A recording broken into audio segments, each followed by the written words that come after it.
ኮረብታ ቲዩብ ነው። እኔ ተስፋዬ ነኝ። በዛሬው የክፍለ ዝግጅታችን ሪል ስቴት ምንድን ነው የሚለውን ጉዳይ በስፋት የምናይ ይሆናል። ይህ መረጃ ለሌሎች እንዲደርስ የዚህ ቻናል ቤተሰብ ይሁኑ። ኮፒ፣ ሊንክ፣ ሼር፣ ሰብስክራይብ ያድርጉ።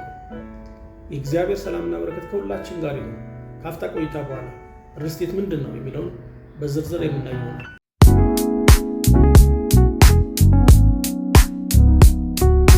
በመግቢያ ላይ ለመግለጽ እንደሞከርኩት በዚህ የክፍለ ዝግጅታችን የምናየው ሪል ስቴት ምንድን ነው የሚለውን ጉዳይና ከእሱ ጋር ተያያዥ የሆኑ ሀሳቦችን ይሆናል። እስቲ ለመነሻ ያክል ሪል ስቴት ምንድን ነው? ሪል ስቴት የሚለውን ቃል ወደ አእምሯችን ሲመጣ ሪል ስቴት የሚለውን ሀረግ ስንሰማ ሁላችን አእምሮ ውስጥ ምን ያቃጭላል? ምን ይደውላል? ምን እንረዳለን?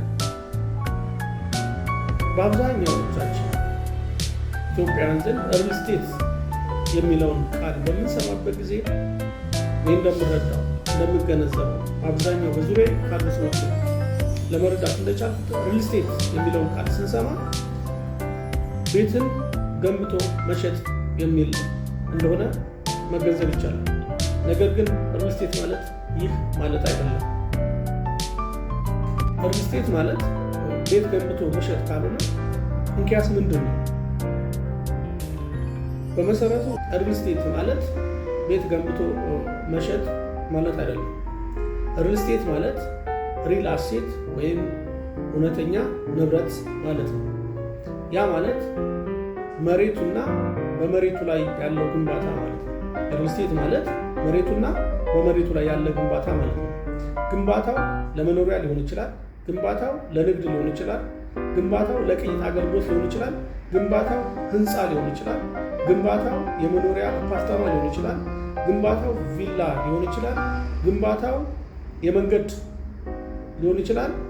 ግንባታው ኤርፖርት ሊሆን ይችላል። ግንባታው ወደብ ሊሆን ይችላል። ግንባታው ኢሪጌሽን ሊሆን ይችላል።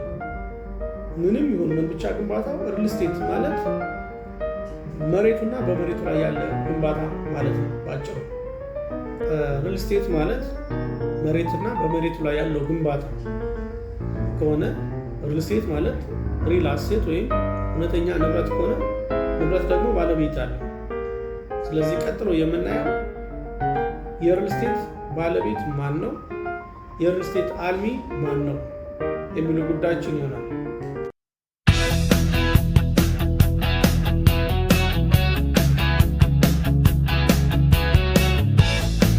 ስለዚህ የሪል ስቴት አልሚ የምንለው እና የሪል ስቴት ባለቤት የምንላቸው የተለያዩ ናቸው። አንዳንዴ አንድ የሚሆንበት ሁኔታ ሊኖር ይችላል።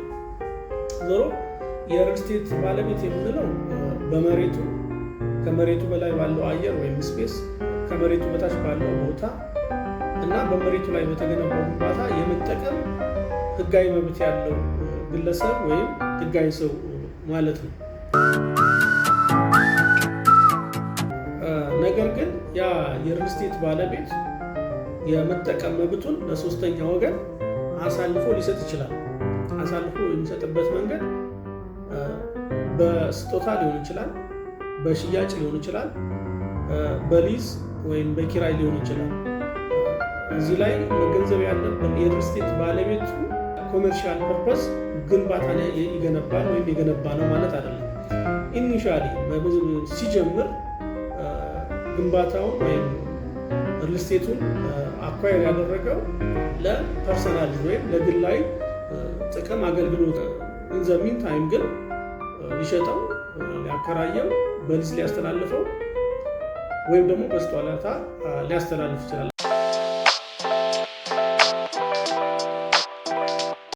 የሪል ስቴት አልሚ በምንልበት ጊዜ ሁለት ነገሮችን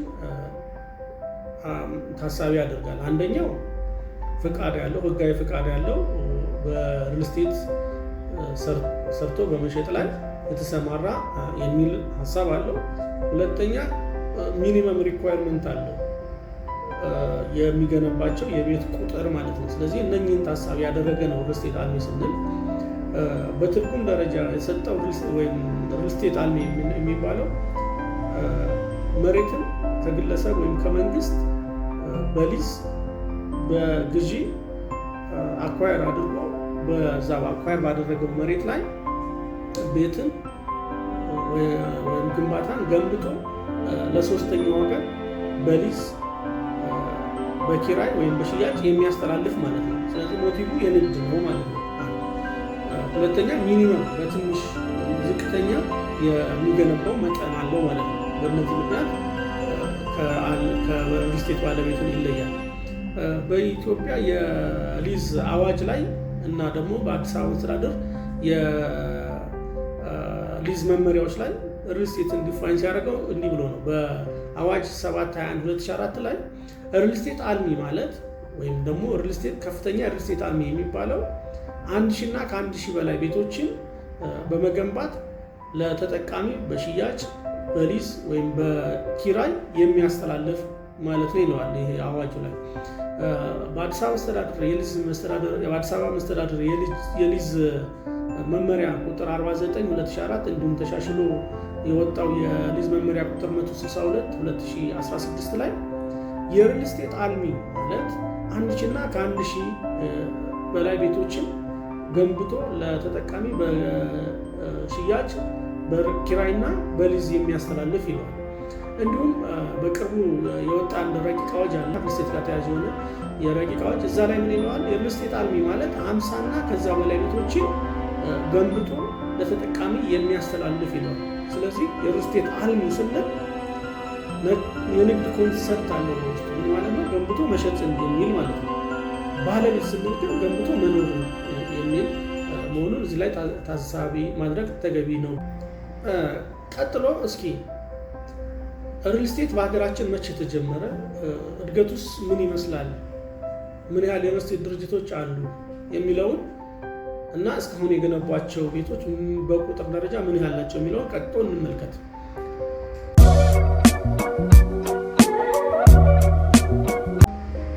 ሪል ስቴት በሀገራችን በኮንሰፕት ደረጃ በጽንሰ ሀሳብ ደረጃ የተጀመረው ከዛሬ 65 ዓመት በፊት በጃንሆይ ወይም በንጉሥ ኃይለሥላሴ ዘመነ መንግስት ነው። በ1952 እዛ የንግድ ህጋችን ላይ አንድ ሀሳብ አለ የተቀመጠ፣ ወይም ሲቪል ኮዳችን ላይ እንደዚሁ የተቀመጠ ሀሳብ አለ። ምን ይላል? ማንኛውም ሰው በምሪት ባገኘው ቦታ ላይ ቤትን ገንብቶ ማከራየት ወይም መሸጥ ይችላል የሚል ሀሳብ አለ። ይሄ የሪል ስቴት ኮንሰፕት ነው እና በኮንሰፕት ወይም በጽንሰ ሀሳብ ደረጃ በ1952 ዓ.ም ነው የተጀመረው እንደ ሀገር። ነገር ግን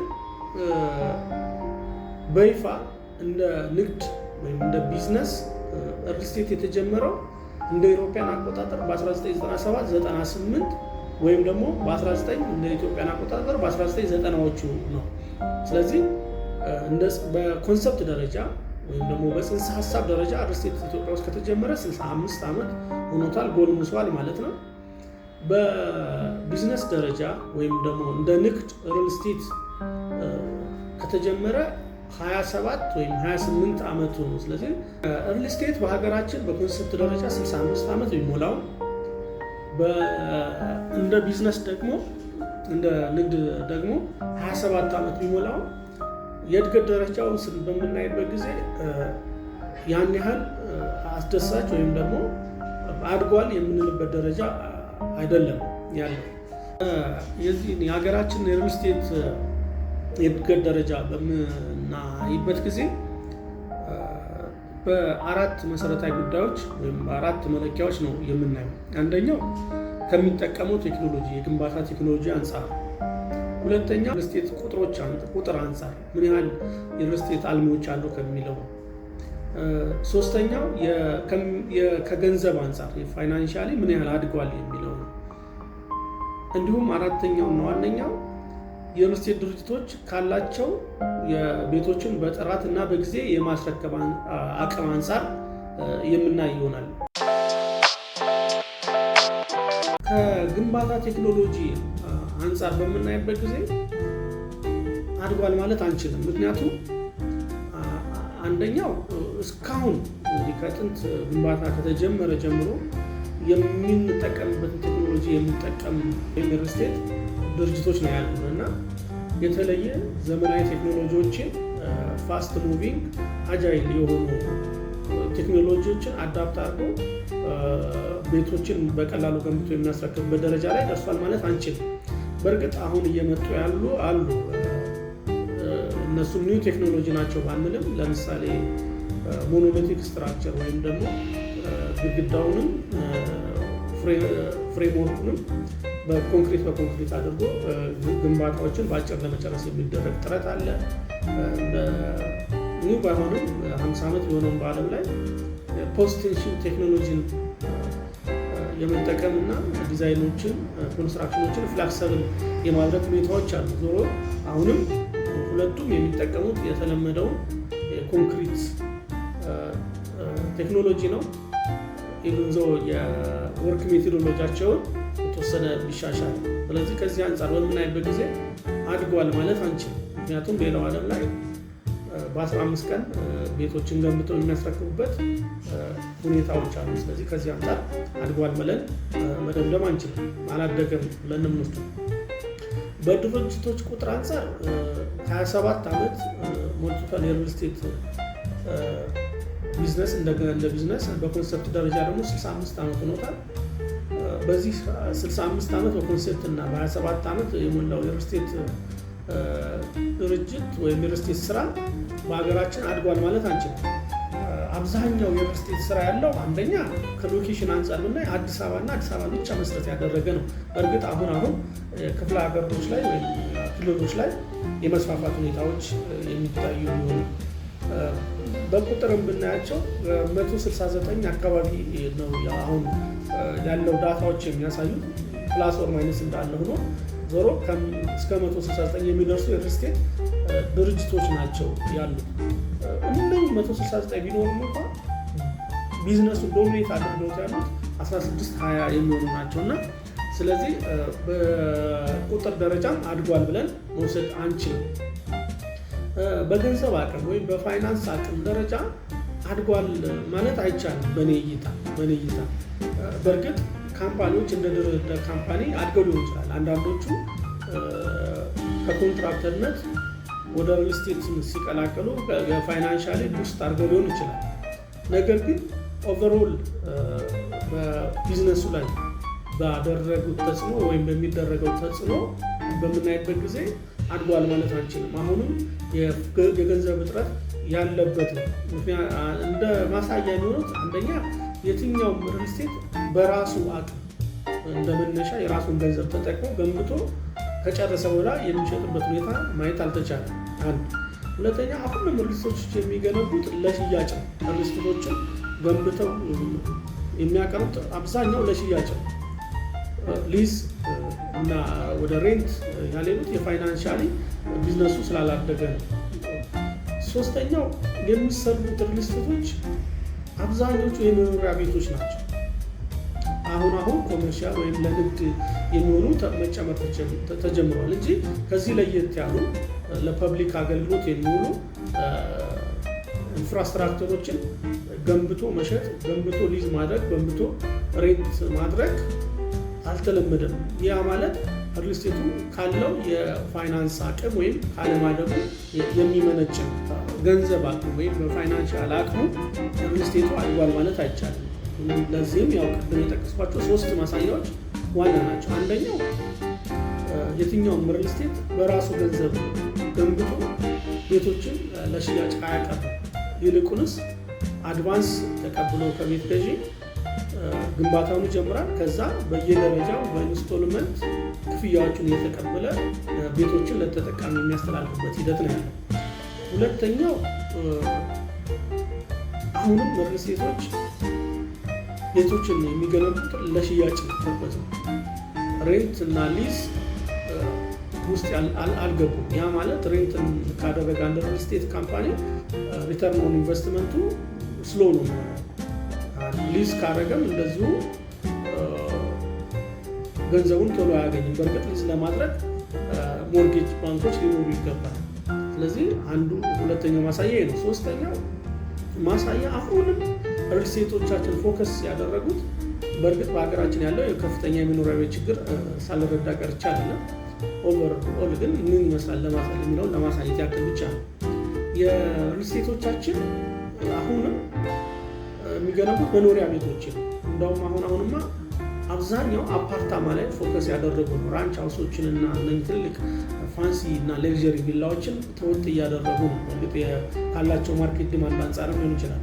ዞሮ ሬዚደንሻልን ብቻ ነው መሰረት ያደረገው እንጂ ሌሎች ለህዝብ አገልግሎት የሚውሉ ኢንፍራስትራክቸሮችን ገንብተው ሊዝ ማድረግ ላይ አልገቡም። ለምሳሌ ስቴዲየሞችን ገንብቶ ለመንግስት ወይም ለስፖርት ክለቦች ሊዝ ወደ ማድረግ፣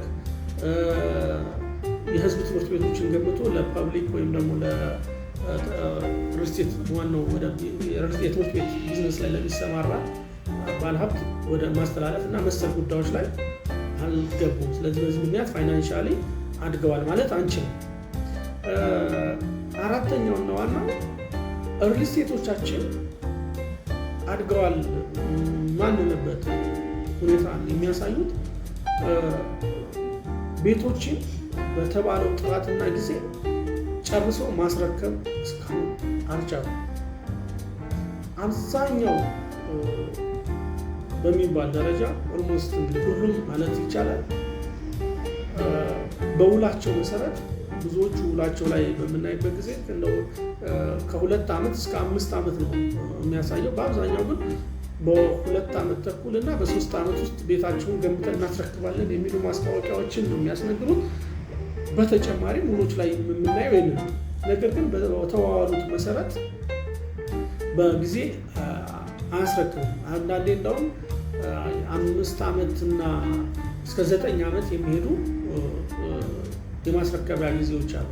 ስለዚህ በጊዜ ማስረከብ አለመቻላቸው እንዲሁም በውላቸው ላይ በማስታወቂያዎቻቸው ላይ በዲዛይኖቻቸው ላይ በተቀመጠው የዲዛይን ጥራት እና የኮንስትራክሽን ጥራት ልክ ማስረከብ አለመቻላቸው አንዱ ላለማደጋቸው ማሳያ ነው። ሲጠቃለል ሪልስቴታችን በሚባለው ልክ ወይም ደግሞ በሚጠበቅበት ልክ አድጓል ማለት አይቻልም። ነገር ግን ደግሞ ዲስከሬጂንግ ነው ማለትም ደግሞ አይደለም። ልቀስ እድገቱ አዝጋሚ ነው። የሚጠበቅበት ልክ ካለው አሁን ግሎባል ላይ ካለው የቢዝነስ ኮንቴክስት በደንብ አድጓል ወይም ማለት አይቻልም። የሀገራችን የሪልስቴት ቢዝነስ የእድገት ደረጃ እሱም ቢሆን አየ። በቀጣይ የምናየው የሀገራችን የሪልስቴት መገለጫዎቹ ምንድን ናቸው፣ የሪልስቴት ቢዝነሱ እንዴት ይገለጣል፣ እንዴት ካራክተራይዝ ይደረጋል የሚሉ ጉዳዮችን የምናይ ይሆናል። የሀገራችን ሪልስቴት ቢዝነስ ካራክተራይዝ የሚደረግባቸው የሚገለጥባቸው የራሱ የሆኑ ባህሪዎች አሉትና እነኚህ ባህሪዎች ጥናትን መሰረት አድርጎ የወጡ ባህሪዎች ናቸው። እነኚህ ባህሪዎችን ቀጥዬ የማቀርብ ይሆናል። ማንኛውም አልሚም ይሁን የሪልስቴት ላይ ለመሳተፍ የሚፈልግ ግለሰብ ወይ ድርጅት እነኚህን ባህሪዎችን አጥንቶ የሚስተካከሉትን የሚታረሙትን አርሞ ሊሰራ አትራፊ ይሆናል ብዬ ስለማስብ ነው እነኚህን የማቀርባቸው። በቀጣይ የሪልስቴት ቢዝነሱ መገለጫ ባህሪዎችን ማቀርብ ይሆናል። የሪልስቴት ቢዝነሱ የራሱ ሆኑ መገለጫዎች አሉት። አንድ በአንድ ለማየት ያህል የመጀመሪያው የሪልስቴት ቢዝነሱ መገለጫው የመጀመሪያው የግልጽና ወጥ የሆነ የሚመራበት የራሱ የሆነ ደንብ፣ መመሪያ፣ አዋጅ፣ ፖሊሲ የሌለው መሆኑ አንዱ መገለጫው ነው። ሁለተኛው መገለጫ ውድ በሆነ ዋጋ መሬት የሚቀርብለት ሴክተር ወይም ቢዝነስ ነው። በግልጽ በህገ መንግስታችን እንደተቀመጠው መሬት የህዝብና የመንግስት ነው። በሊዝ አዋጁ እንደተቀመጠው ማንኛውም ሰው መሬትን አኳየር ማድረግ የሚችለው በሊዝ አግባቡ ነው። በአዋጅ 721/2004 ላይ በግልጽ እንደተቀመጠው እንደገና ደግሞ በሊዝ አግባብ መሬትን በሚያገኝበት ጊዜ በሊዝ ጨረታ እንደሆነ ደግሞ በመመሪያ ቁጥር 49/2004 እንዲሁም ተሻሽሎ በወጣው መመሪያ ቁጥር 162/2016 ላይ በግልጽ ተቀምጧል። ስለዚህ በዚህ ምክንያት የሪልስቴት ሴክተሩ መሬት በውድ ዋጋ የሚቀርብለት መሆኑ። ሶስተኛው በተጋነነና 3D ሞዴልን መሰረት ባደረገ ማስታወቂያው ይገለጣል። የሀገራችን ሪል ስቴት አብዛኞቹ በ98% የሪል ስቴት ማስታወቂያዎችን በሶሻል ሚዲያም ይሁን በሜንስትሪም ሚዲያ የሚቀርቡ ማስታወቂያዎች ፋንሲ የሆነ 3D ሞዴል እና ኢንቴሪየር ዲዛይንን መሰረት ያደረገና በተጋነነ ማስታወቂያውን ካራክተራይዝ የሚደረገው ይህ ከራሱ ከሪል ስቴቱ የሚመነጭ ነው። አራተኛ መገለጫ በሻጩ ወይም በአልሚው ብቻ በሚዘጋጅ የውሉ ነው የሚታወቀው። የሪል ስቴት እስከማውቀው የሪል ስቴት ውል በገዢ ይሁንታ ወይም በገዢና በሻጭ የጋራ ስምምነት የሚዘጋጅ ሳይሆን በአልሚው ብቻ በሚዘጋጅ ውል ያንን ውል ገዢው ቴክ ኢት ኦር ሊቭ ኢት በሚል እሳቤ የሚፈርመው ውል ነው። ለዚህ ማሳያ በተለይ ሰሞኑን እየመጡ ያሉ የማስ ሴሊንግ ላይ በየአዳራሹ ማሰሰሱ ውሎችን እንኳን በአግባቡ ሳይነበቡ በዛው የሚፈረሙበት ኤዲት ይሄ ይሻሻልልኝ፣ ይሄ ይግባልኝ፣ ይሄ ይውጣልኝ፣ ይሄ ደግሞ ይጎዳኛል፣ ይሄን ይጠቅመኛል የሚል ምንም ሰይ ሳይኖረው ቀጥታ ገዢው ሄዶ ከውል ሰጪ ወይም ከሻጭ ወይም ከአልሚ ወስዶ የሚፈርምበት አግባብ ነው ያለው። አራተኛ መገለጫው በሻጭ ብቻ በሚዘጋጅ የውል ባህሪው ነው የሚገለጠው። በእርግጥ ውል መሆን ያለበት ዊን ዊን ወይም መሆን ያለበት እንጂ ሉዘር እና ዊነር መሆን አለበት ብዬ አላስብም። በእርግጥ ውሎቹ ላይ እንደዛ አለ ማለት አይደለም። ነገር ግን ውሎቹ የሚዘጋጁት በሻጭ ብቻ ነው። አንዱ መገለጫው ይሄ ነው። አራተኛ መገለጫው የሚለውን እንዲወሰድ ፈልጋለሁ። አምስተኛው መገለጫው በተጓተተ የማስረከቢያ ጊዜ ነው። ዋና መገለጫው በውሉ ላይ በተቀመጠው የጊዜ ገደብና የጥራት ደረጃ ለቤት ገዢ የተላለፈ ወይም ያስተላለፈ ሻጭ እኔ አላውቅም እስከማውቀው። ስለዚህ ይሄ ደግሞ የተጓተተ ጊዜ እና በተባለው ጥራት ደረጃ ቤቶቹ ለቤት ገዢዎቹ አለመተላለፋቸው በባየርስ ላይ በገዢዎች ላይ ከፍተኛ የሆነ ፍራስትሬሽን ይፈጥራል። አሁን ባለው ሁኔታ ፈጥሯልም። እንደገና ደግሞ ለፋይናንሰሮችም በኮንፊደንስ ፋይናንስ እንዲያደርጉ አያበረታታም። ስለዚህ አምስተኛ መገለጫው የተጓተተ የማስረከቢያ ጊዜ የሚለው ነው። ስድስተኛ የሪል ስቴት ቢዝነሱ መገለጫ ከፍተኛ ገቢ ያለውን ቤት ገዢ ብቻ ትኩረት ያደረገ መሆኑ። ይህ ከፍተኛ ገቢ ያለው ቤት ገዢ 1% እንኳን አይሞላም። ምናልባት 0.1% የሚሆን ቤት ገዢ ላይ ብቻ ነው ትኩረት ያደረገው። አብዛኛው ሎው እና ሚድል ኢንካም ኮሚኒቲ መሰረት ያደረገ የቢዝነስ አፕሮች የለውም የሪል ስቴት ቢዝነሱ። ስለዚህ ከፍተኛ ገቢ ያለውን ማህበረሰብ ክፍል ብቻ ትኩረት ያደረገ መሆኑ ስድስተኛ መገለጫው ነው። በእርግጥ የሪል ስቴት ቢዝነሶች በተለይ የኛ ሀገር የሪል ስቴት ቢዝነሶች 169 አካባቢ የሚገመቱ የሪል ስቴት አልሚዎች እንዳሉ ከዚህ ቀደም አውርቼ ነበረ። እነኚህ ሁሉ የሚረባረቡት አንድ ማርኬት አንድ ደንበኛ ላይ ነው። እሱ 1% እንኳን የማይሞላው ምናልባትም 0.1% የማይሞላው ከፍተኛ ገቢ ያለው ደንበኛ ላይ እንደውም አብዛኛው ከ75 እስከ 95% የሪል ስቴት ሻጮች ደንበኛ ዳያስፖራው ነው። አገር ውስጥ ያለው ምናልባት ነጋዴው አልፎ አልፎ ሴሌብሪቲስ እና ደግሞ ሃይ ኢንካም የምንላቸው እንደ ኤንጂኦ እና አየር መንገድ የሚሰሩ ከፍተኛ ተከፋዮች አልፎ አልፎ ደንበኞቻቸው ናቸው። ሰባተኛ መገለጫው ሽያጭን መሰረት ያደረገ ቢዝነስ መሆኑ ነው። ምን ማለት ነው? በእርግጥ አንድ ቢዝነስ የሚሰራው ለማትረፍ ዘን ደግሞ ሰስተነብል ሆኖ ቢዝነሱ ላይ እንዲቆይ ነው። አንድ ቢዝነስ የሚሰራው አንድ ቢዝነስ ተቋም ስራውን የሚሰራው ለዚህ ነው፣ ትርፍ ለማግኘት እንደገና ደግሞ ሰስተነብል ሆኖ ቢዝነሱ ላይ ለመቆየት ነው። አይሽጥ ማለት ሳይሆን በትኩረት የሚያደርገው ሽያጭ ላይ ነው። ሊዝ እና ሬንትን ትኩረት አይሰጣቸውም። በተለይ ሬንት አገራችን በተለይ ደግሞ አዲስ አበባ ሶስተኛዋ የዲፕሎማት ከተማ ነች። አብዛኛው ዲፕሎማት ደግሞ ለራሱ ስታንዳርዱን የጠበቀ ቤት ይፈልጋል።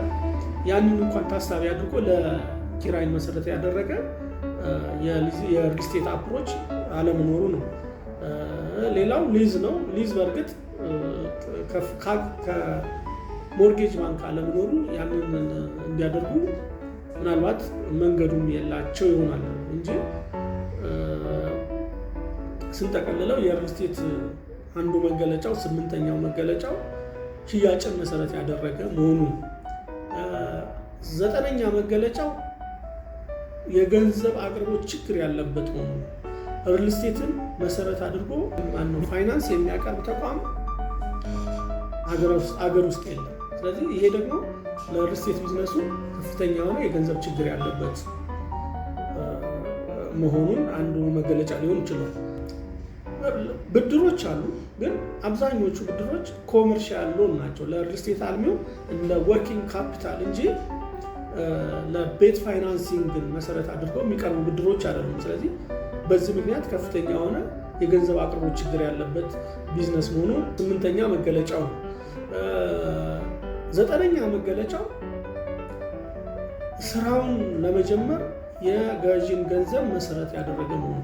ዋናው የገንዘብ ምንጩ የገዢ አድቫንስ ፔመንት መሆኑ ነው።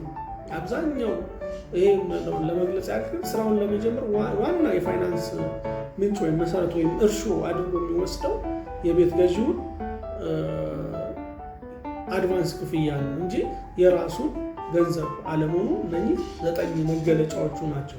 ሪል ስቴት ሴክተሩ መገለጫዎቹ ስንዳስስ ከህግ አንጻር የራሱ የሆነ ወጥ ህግ የሌለው መሆኑ፣ ከማርኬቲንግ ጋር አንጻር 3D ሞዴልን መሰረት ያደረገ የተጋነነ ማስታወቂያ የሚያስነግር ቢዝነስ መሆኑ፣ በሻጩ ላይ በሻጩ ብቻ በሚዘጋጅ የውል ባህሪው፣ በተጓተተ የማስረከቢያ ጊዜው፣ የከፍተኛ ገቢ ያለውን የህብረተሰብ ክፍል መሰረት ያደረገ መሆኑ፣ ሽያጭን መሰረት ያደረገ መሆኑ፣ ከፍተኛ የሆነ የገንዘብ አቅርቦት ችግር ያለበት ሴክተር መሆኑና የስራውን ለመጀመር የገዢን አድቫንስ ክፍያ መሰረት ያደረገ መሆኑ ወይም ደግሞ ሳይገነባ ቤትን የሚሸጥ ወይም ደግሞ ሳይገነባ የሚሸጥ መሆኑ መገለጫዎቹ ናቸው። የሪል ስቴት ቢዝነሳችንን በምንቃኝበት ጊዜ የሪል ስቴት ቢዝነሱ በሚፈለግበት ልክ እንደ እድሜው አላደገም፣ በሚጠበቅበት ልክ አላደገም የሚል ሀሳብ አንስቻለሁ። ስለዚህ አንድ ቢዝነስ በሚጠበቅበት ልክ ካላደገ ኮዞች አሉት። እነኛ ላለማደጉ እንደ ምክንያት የሚጠቀሱ ኮዞች እና ምንድን ናቸው የሚለውን እኔ የሪል ስቴት ቢዝነሳችን ላለማደጉ 4 ዋና ኮዞች ወይም መሰረታዊ ማነቆች አሉበት። የመጀመሪያው የራሱ የሆነ በግልጽ የተደነገገ የሚመራበት ህግ፣ ደንብ፣ መመሪያ፣ አዋጅ የሌለው መሆኑ፣ ባለቤት የሌለው መሆኑ፣ ሪል ስቴቱን የሚመራ ባለቤት ያለው አለመኖሩ አንዱ ላለማደጉ እንደ ምክንያት የሚጠቀስ ነው። ሁለተኛው የገንዘብ አቅርቦት ችግር ያለው በመሆኑ ነው። ሪል ስቴትን በተመለከተ ሃውሲንግን በተመለከተ ለሪል ስቴት አልሚዎች የሚቀርብ በባንኮችም ይሁን በሌላ የመንግስት አካል ወይም በፋይናንሰር የለም።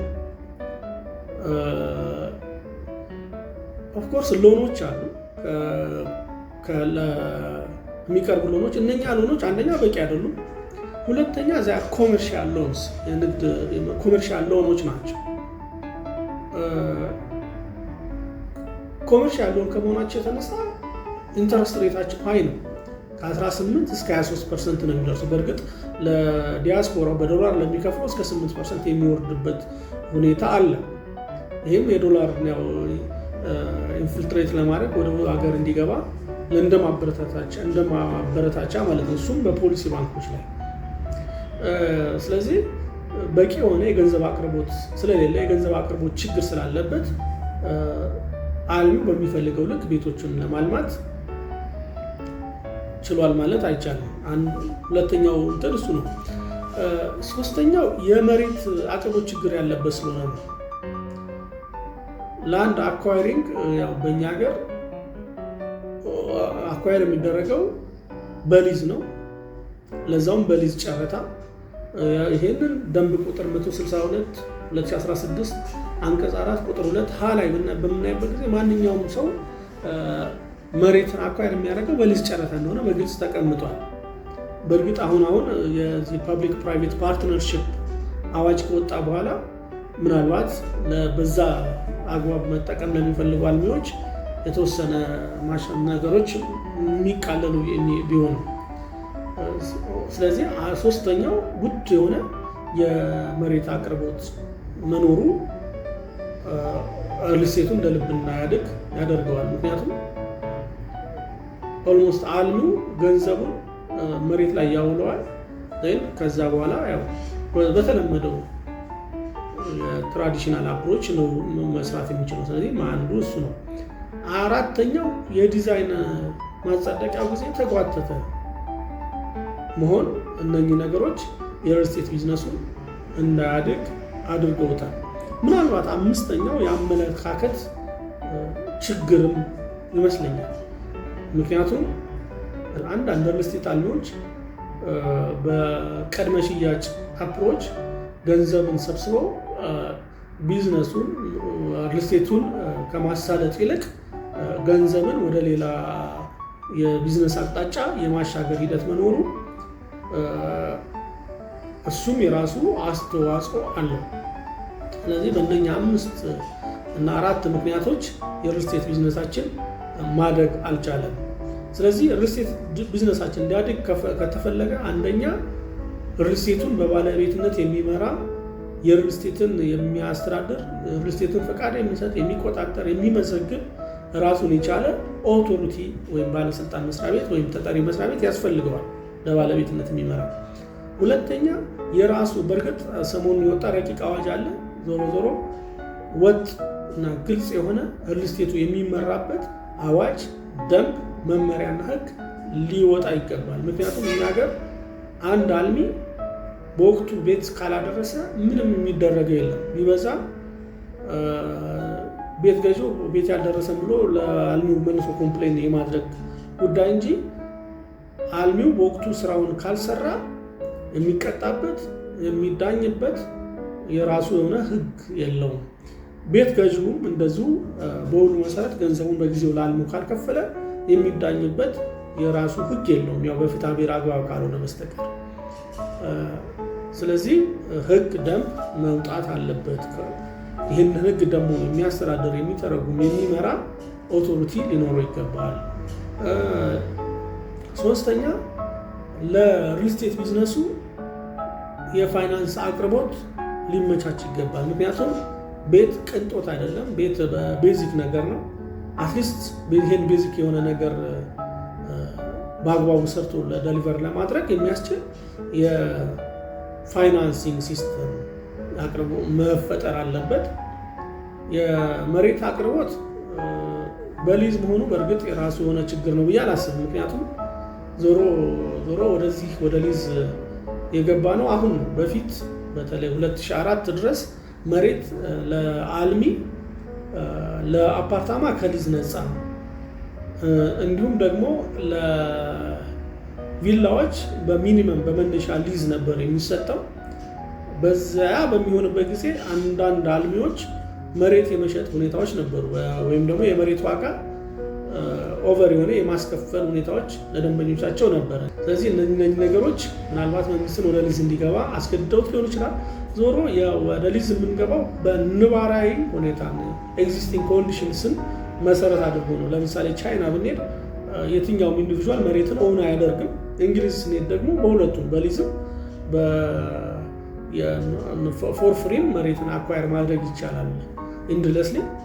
ግን ለሪል ስቴቶች የሚቀርበው መሬት መነሻና መድረሻ ዋጋውን መወስኖ ፊክስድ የሆነ በቦታው ደረጃው ፊክስድ የሆነ በሆነ መልኩ ቢቀርብ ዊዝ ሲሪየስ ሆነ ሬጉሌሽን ምናልባት የሪል ስቴት ቢዝነሱ ያድጋል ብዬ አስባለሁ። ሌላው ወጥ የሆነ ለአልሚው እና ለዚህ ስራ ላይ ለሚሰማራ ወይም በዚህ በስቴክሆልደርስ የራሱ የሆነ ዴቨሎፕመንት ነገር ያስፈልጋል ብዬ አስባለሁ። በቀጣይ